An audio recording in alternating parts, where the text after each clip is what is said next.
कंबल कुटाई करने के बाद जो है, उसके बाद जो अब लोग इसको जोड़कर देख रहे हैं कि जो कंबल कुटाई हुई उद्धव ठाकरे की मौजूदगी में संजय राउत की, उसके बाद ही संजय राउत के सुर बदल गए।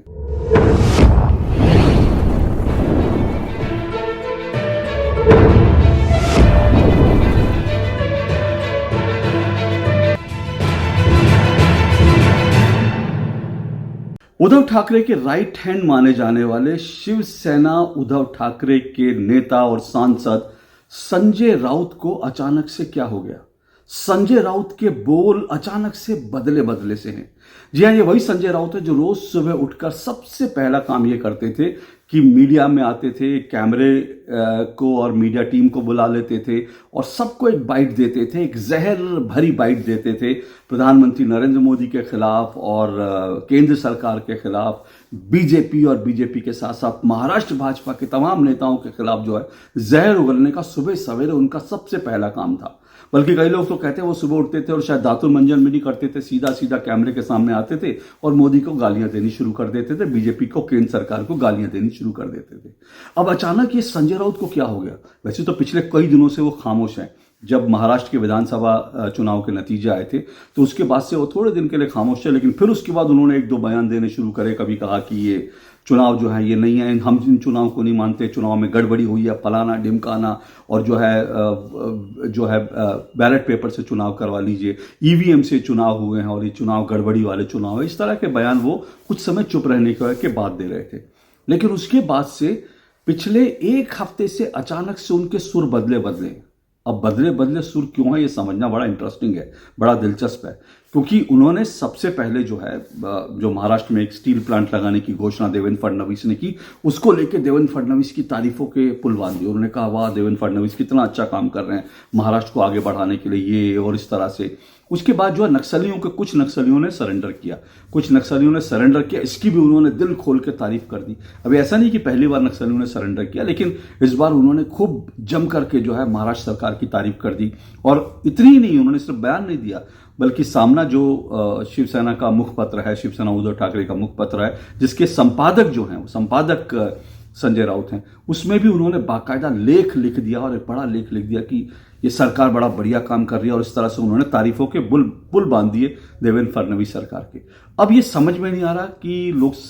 लोगों को समझ में नहीं आ रहा ये अचानक से क्या हुआ है कि जो संजय राउत उनके सुर बदल गए। अब राजनीतिक तौर पर तो ये माना जा सकता है कि संजय राउत के सुर इसलिए बदले क्योंकि वो चुनाव हार गए और उनकी पार्टी जो है ना घर की रही ना घाट की। और सभी लोग ये कह रहे हैं कि भाई जिस तरह से उद्धव ठाकरे अब जो है बिल्कुल महाराष्ट्र की जनता ने किनारे लगा दिए, तो अब उनके पास ज्यादा विकल्प नहीं बचे हैं, तो अब वो देर सवेर जो है बीजेपी में आएंगे। तो ये कयास लगाए जा रहे हैं, लगातार लगाए जा रहे हैं। जिस तरह से उद्धव ठाकरे आदित्य ठाकरे के साथ जो है नागपुर में जाकर देवेंद्र फडणवीस से मिला, उसके बाद भी अटकलबाजी शुरू हुई थी कि अब वो घर वापसी का रास्ता देख रहे हैं जो उद्धव ठाकरे हैं। लेकिन इस सबसे अलग हट करके एक दरअसल ऐसी खबर आ रही है जो संजय राउत के जो सुर बदले हैं लोग उससे जोड़कर देख रहे हैं। और ये खबर क्या है? ये खबर ये है कि कुछ दिन पहले मातोश्री जो उद्धव ठाकरे का निवास है, जहां बाला साहब ठाकरे जहां पहले रहते थे और अब उद्धव ठाकरे वहां रहते हैं, ये जो मातोश्री में खबर ये आ रही है कि मातोश्री के अंदर शिव सैनिक और उद्धव ठाकरे के सहयोगियों ने ही, शिवसेना उद्धव ठाकरे के नेताओं ने ही संजय राउत की पिटाई की, ठुकाई की। मुझे नहीं मालूम है खबर कितनी सही है, लेकिन महाराष्ट्र के जो एक बड़े नेता हैं भाऊ तासुरकर जो हैं महाराष्ट्र के एक बड़े नेता हैं, उन्होंने बाकायदा उन्होंने साफ तौर पर कहा, उन्होंने ये पुष्टि की है, उन्होंने इस बात की जानकारी दी है और शिवसेना उद्धव ठाकरे के सूत्रों के हवाले से उन्होंने ये जानकारी दी है कि दरअसल संजय राउत की मातोश्री के अंदर उद्धव ठाकरे की मौजूदगी में कुछ शिव सैनिकों ने पिटाई किया। फिर से कह रहा हूं, मुझे नहीं पता ये खबर कितनी सही है, लेकिन जैसे कहते हैं ना 1+1 जो है लोग जोड़ते हैं, 1+1 जोड़ लिया तो 2 हो गए, कुछ इसी तरह की चीज हो रही है कि संजय राउत की प्रशंसा करना और उसके पहले जो है संजय राउत की पिटाई की खबर आना, लोग इससे जोड़कर देख रहे हैं। दरअसल जो दावा किया जा रहा है वो ये कि मातोश्री में एक बैठक थी, एक मीटिंग थी उद्धव ठाकरे की पार्टी जो है, और उसमें जो तमाम मुंबई के और महाराष्ट्र के जो उद्धव ठाकरे की पार्टी के जो तमाम नेता है वो वहां पहुंचे हुए थे और वहां पर चर्चा हो रही थी। और ये बताया जा रहा है कि उस चर्चा के भीतर ही संजय राउत जिस तरह के बड़बोले नेता हैं, उन्होंने कुछ उल्टे सीधे बयान दे दिया और उन्होंने एक बार फिर बड़बोले बयान दे दिए, कुछ जो है कि हम ये कर देंगे वो कर देंगे। अब संजय राउत के इन बयानों से जो उद्धव ठाकरे की पार्टी के और तमाम नेता हैं उनको गुस्सा आ गया। अब गुस्सा उनका स्वाभाविक है, क्योंकि बहुत सारे लोग मानते हैं, राजनीतिक विश्लेषक जैसे मानते हैं, महाराष्ट्र की जनता जैसे मानती है, बहुत सारे राजनेता जैसे मानते हैं, उसी तरह से शिवसेना उद्धव ठाकरे के जो तमाम नेता हैं उनको भी ऐसा लगता है होगा, बिल्कुल लगता होगा, बड़ा स्वाभाविक है कि भाई दरअसल ये जो हश्र हुआ है ना, जो अंजाम हुआ है उद्धव ठाकरे का, उद्धव ठाकरे की पार्टी का, जो महाराष्ट्र विधानसभा चुनाव में जिस तरह से पार्टी का सफाया हो गया, वो इसलिए हुआ क्योंकि संजय राउत जो है वो उद्धव ठाकरे के मुख्य जो है सलाहकार थे और उद्धव ठाकरे संजय राउत के बताए रास्ते पर चल रहे थे। और दूसरी तरफ जो है संजय राउत जिस तरह से रोज बयानबाजी करते थे, लोग इस सब को जोड़ करके देख रहे हैं कि दरअसल उद्धव ठाकरे और शिवसेना की राजनीति का जो हश्र हुआ, शिवसेना जो बट गई, शिवसेना जो उद्धव ठाकरे की शिवसेना हाशिए पर आ गई, पहले सरकार चली गई, पार्टी अब चली गई, अब जो है जनता ने रिजेक्ट कर दिया, इस सब के लिए जो है शिवसेना उद्धव ठाकरे के लोग भी जो है वो जिम्मेदार मान रहे हैं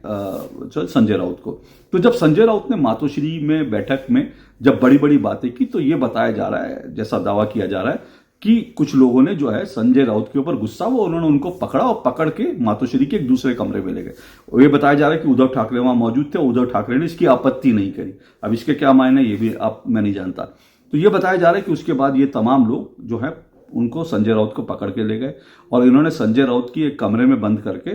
उनकी कुछ पिटाई की है, कंबल कुटाई जिसको बोलते हैं, ऐसा कुछ किया है। फिर से कह रहा हूं, ये मैं नहीं कह रहा हूं, ये वहां के महाराष्ट्र के बहुत वरिष्ठ, बहुत जो क्रेडिबल और जो है वहां के जो बड़े पत्रकार है उनका दावा है किस तरह से कंबल कुटाई की गई है। और कंबल कुटाई करने के बाद जो है उसके बाद जो अब लोग इसको जोड़कर देख रहे हैं कि जो कंबल कुटाई हुई उद्धव ठाकरे की मौजूदगी में संजय राउत की, उसके बाद ही संजय राउत के सुर बदल गए, क्योंकि उस कंबल कुटाई का, उस पिटाई का असर यह हुआ कि अब संजय राउत के सुर बदल गए। वो महाराष्ट्र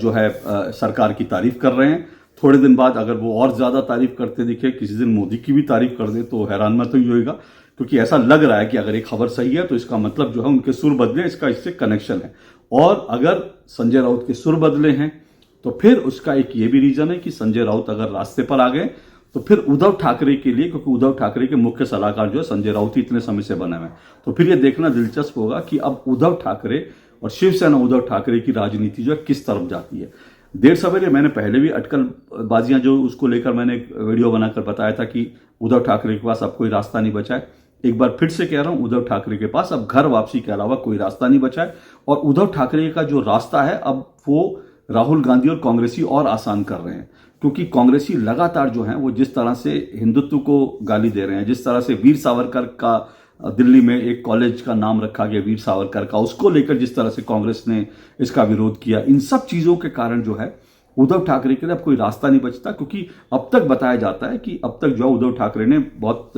2 साल पहले करीब राहुल गांधी से वादा लिया था कि कांग्रेस के लोग जो है वीर सावरकर का अपमान नहीं करेंगे, क्योंकि नहीं तो हमारे लिए महाराष्ट्र में राजनीति करना मुश्किल हो जाएगा। अब जबकि कांग्रेस के लोग खुलकर वीर सावरकर का अपमान एक बार फिर से कर रहे हैं, तो उद्धव ठाकरे के लिए भी एक जो है उनके लिए भी आसानी हो गई, उनके लिए भी एक सहूलियत हो गई है कि वो इसी बहाने शिवसेना उद्धव ठाकरे जो उनकी पार्टी जो है हिंदुत्व पर हमले हो रहे हैं जो कांग्रेस के द्वारा, और वीर सावरकर पर जो हमले हो रहे हैं, उनको भी एक बहाना मिल गया। तो देर सवेर ये खबर भी आ सकती है। हालांकि इसको लेकर बीजेपी किस हद तक आगे बढ़ेगी, मोदी किस हद तक आगे बढ़ेंगे, ये हम नहीं जानते, और राजनीति कल को कोई और करवट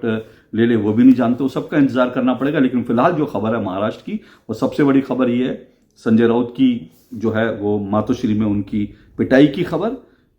जैसा महाराष्ट्र के पत्रकार दावा कर रहे हैं, और उसके बाद संजय राउत के बदले हुए सुर। अब ये एक और एक जो है वो जोड़ करके लोग 2 भी बता रहे हैं, कुछ लोग 11 भी बता रहे हैं। सच्चाई क्या है उसका थोड़े दिन में पता चलेगा, लेकिन कुछ ना कुछ राज तो है। संजय राउत के सुर ऐसे ही नहीं बदले। आज के लिए इतना ही। नमस्कार।